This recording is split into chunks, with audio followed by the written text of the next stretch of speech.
നമസ്കാരം. ഇന്ത്യ മുഴുവൻ ഈ സുന്ദരിയെ തിരയുകയാണ്. ഏതാണ് ആ സുന്ദരി എന്നല്ലേ? ആ സുന്ദരിയുടെ പേര് സാറ ശതാവരി എന്നാണ്. സാറ ശതാവരി ഒരു AI മോഡലാണ്.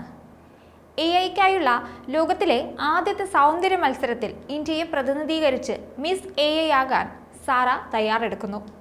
സ്ത്രീകളുടെ ഹോർമോൺ ഹെൽത്ത് സപ്ലിമെന്റ് ബ്രാൻഡിന്റെ മുഖമായാണ് സാറ ശതാവരിയെ രൂപകൽപ്പന ചെയ്തിരിക്കുന്നത്. ആരോഗ്യ പ്രശ്നങ്ങൾക്ക് പുറമെ ഹോർമോൺ വ്യതിയാനങ്ങൾ, ഡിപ്രഷൻ എന്നിവയെക്കുറിച്ച് അവബോധം സൃഷ്ടിക്കുക എന്നതും സാറയുടെ പ്രവർത്തനത്തിൽ ഉൾപ്പെടുന്നുണ്ട്. രാഹുൽ ചൗധരിയാണ് സാറയെ നിർമ്മിച്ചത്. ലോകത്താകമാനമുള്ള AI ക്രിയേറ്റർമാരുടെ നേട്ടങ്ങളെ അംഗീകരിക്കുക എന്ന ലക്ഷ്യത്തോടെയാണ് ഈ മത്സരം സംഘടിപ്പിക്കുന്നത്. ആർട്ടിഫിഷ്യൽ ഇന്റലിജൻസ് അഥവാ നിർമ്മിത ബുദ്ധി സർവവും കീഴടക്കി കഴിഞ്ഞു. എല്ലാ മേഖലയിലും സ്ഥാനം ഊട്ടിയുറപ്പിച്ചു. അതിൻ്റെ സാധ്യതകൾ മനസ്സിലാക്കിക്കൊണ്ടാണ് ഫാൻവ്യൂ വേൾഡ് AI ക്രിയേറ്റർ അവാർഡ്സ് അഥവാ മിസ് AI സൗന്ദര്യ മത്സരം പ്രഖ്യാപിച്ചത്. ലോകത്തിലെ തന്നെ ഏറ്റവും മികച്ച AI മോഡലുകളെ തിരഞ്ഞെടുക്കുന്നതിനായി നടത്തുന്ന മത്സരമാണിത്.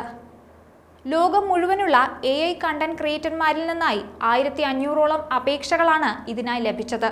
അതിൽ നിന്ന് അവസാന റൗണ്ടിലേക്ക് ചിലരെ തിരഞ്ഞെടുത്തിട്ടുണ്ട്.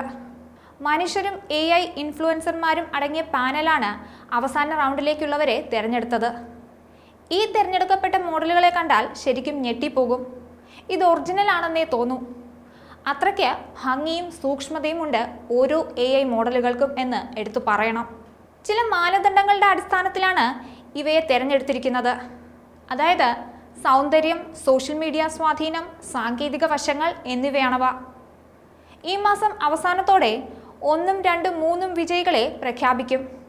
വിജയികളെ കാത്തിരിക്കുന്നത് വമ്പൻ സമ്മാനങ്ങളാണ്. മനുഷ്യനെ പോലെ ചിന്തിക്കുവാനും പ്രവർത്തിക്കുവാനും യന്ത്രങ്ങൾക്ക് കഴിയുമോ എന്ന ചോദ്യം കുറച്ചു കാലമായുള്ളതാണ്. ഇതിന്റെ ഉത്തരവുമായാണ് ആർട്ടിഫിഷ്യൽ ഇന്റലിജൻസിന്റെ വരവ്. തമിഴിലെ രജനീകാന്തിന്റെ എന്തിരൻ മുതൽ മലയാളത്തിലെ ആൻഡ്രോയിഡ് കുഞ്ഞപ്പൻ വരെയുള്ള ചിത്രങ്ങൾ ഇതിന്റെ സാധ്യതകൾ നമുക്ക് മനസ്സിലാക്കി തരുന്നുണ്ട്. ഇന്ന് ആരോഗ്യം, വിദ്യാഭ്യാസം മുതൽ പ്രതിരോധത്തിൽ വരെ ആർട്ടിഫിഷ്യൽ ഇന്റലിജൻസിന്റെ സാധ്യതകൾ പ്രയോജനപ്പെടുത്തുന്നുണ്ട്. ഇനിയൊരു AI യുഗമാണ് വരാൻ പോകുന്നതെന്നും പറയപ്പെടുന്നു. IT മേഖലയിൽ വളരെയധികം തൊഴിലവസരങ്ങളാണ് ഇന്ന് AI സാങ്കേതിക പരിജ്ഞാനമുള്ളവർക്ക് മുന്നിലുള്ളത്. വിദഗ്ധരെ ലഭിക്കുവാനായി മിക്ക കമ്പനികളും കടുത്ത മത്സരത്തിലുമാണ്. നിർമ്മിത ബുദ്ധിയുടെ ചരിത്രം തുടങ്ങുന്നത് 1950കളോടെയാണ്. അമേരിക്കൻ കമ്പ്യൂട്ടർ ശാസ്ത്രജ്ഞനായ ജോൺ മക്കാർത്തിയാണ് ആർട്ടിഫിഷ്യൽ ഇന്റലിജൻസ് എന്ന പേര് ഈ ശാസ്ത്രശാഖയ്ക്ക് നൽകിയത്. ഇന്നത്തെ ഡിജിറ്റൽ യുഗത്തിൽ നാം ഉപയോഗിക്കുന്ന ഒട്ടുമിക്ക യന്ത്ര സംവിധാനങ്ങളും നിർമ്മിത ബുദ്ധിയുടെ സാങ്കേതികത്വം ഉപയോഗിക്കുന്നുണ്ടെന്ന് എടുത്തു പറയണം. ഡിജിറ്റൽ ജീവിതത്തിലെ പ്രധാനപ്പെട്ട ഒന്നായി നിർമ്മിത ബുദ്ധി വളർന്നു കഴിഞ്ഞിരിക്കുന്നു. ഗതാഗത മേഖലയിൽ വിപ്ലവം സൃഷ്ടിക്കുന്ന ഡ്രൈവർലെസ് വെഹിക്കിൾ അല്ലെങ്കിൽ സ്വയം നിയന്ത്രിക്കുന്ന വാഹനത്തിന്റെ അടിസ്ഥാനം തന്നെ AI ആണ്. റീറ്റെയിൽ, ഓട്ടോമൊബൈൽ, ആരോഗ്യമേഖല തുടങ്ങി ബഹിരാകാശ ഗവേഷണം വരെ നീണ്ടു നിൽക്കുന്നതാണ് ആർട്ടിഫിഷ്യൽ ഇന്റലിജൻസിന്റെ കടന്നുകയറ്റം. അതുകൊണ്ട് തന്നെ AIയിലെ വ്യവസായ നിക്ഷേപം അനുദിനം വർദ്ധിച്ചുകൊണ്ടിരിക്കുകയാണ്. പല രാജ്യങ്ങളും ഈ സാങ്കേതിക വിദ്യ തങ്ങളുടെ രാജ്യത്തിന്റെ വികസനത്തിനും തങ്ങളുടെ പൗരന്മാർക്കും എങ്ങനെ ഉപയോഗപ്പെടുത്താൻ കഴിയുമെന്ന് ചിന്തിച്ചു തുടങ്ങിയിരിക്കുന്നു. UAEയിൽ ആർട്ടിഫിഷ്യൽ ഇന്റലിജൻസ് എന്ന സർക്കാർ വകുപ്പ് തന്നെ നിലവിൽ വന്നു കഴിഞ്ഞു. ഒന്നാം വ്യാവസായിക വിപ്ലവത്തിന്റെ പ്രത്യേകത എന്താണെന്ന് വെച്ചാൽ അത് കായികക്ഷമതയിൽ നിന്നും ഉൽപാദന പ്രവർത്തനങ്ങൾ യന്ത്രവൽക്കരിക്കപ്പെട്ടു എന്നതാണ്.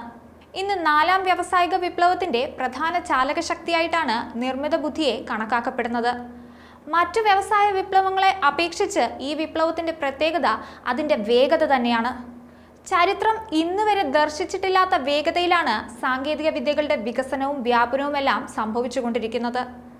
സകലമാന മേഖലകളിലേക്കും അത് വ്യാപിച്ചു എന്ന് മാത്രമല്ല, ഈ മാറ്റങ്ങൾ ഉൽപാദനം, മാനേജ്മെന്റ്, ഭരണം എന്നീ മേഖലകളിലെ മുഴുവൻ സംവിധാനങ്ങളെയും പരിവർത്തിപ്പിക്കാൻ പര്യാപ്തമാണ് എന്നതാണ് പുതിയ മാറ്റങ്ങൾ സൂചിപ്പിക്കുന്നത്. പലപ്പോഴും AI സ്വകാര്യതയിലേക്കുള്ള കടന്നുകയറ്റമായി വ്യാഖ്യാനിക്കപ്പെടുന്നുണ്ടെങ്കിലും സമൂഹ മാധ്യമങ്ങൾ വൻതോതിൽ വ്യത്യസ്ത ആവശ്യങ്ങൾക്കായി നിർമ്മിത ബുദ്ധി ഉപയോഗിക്കുന്നുണ്ട്.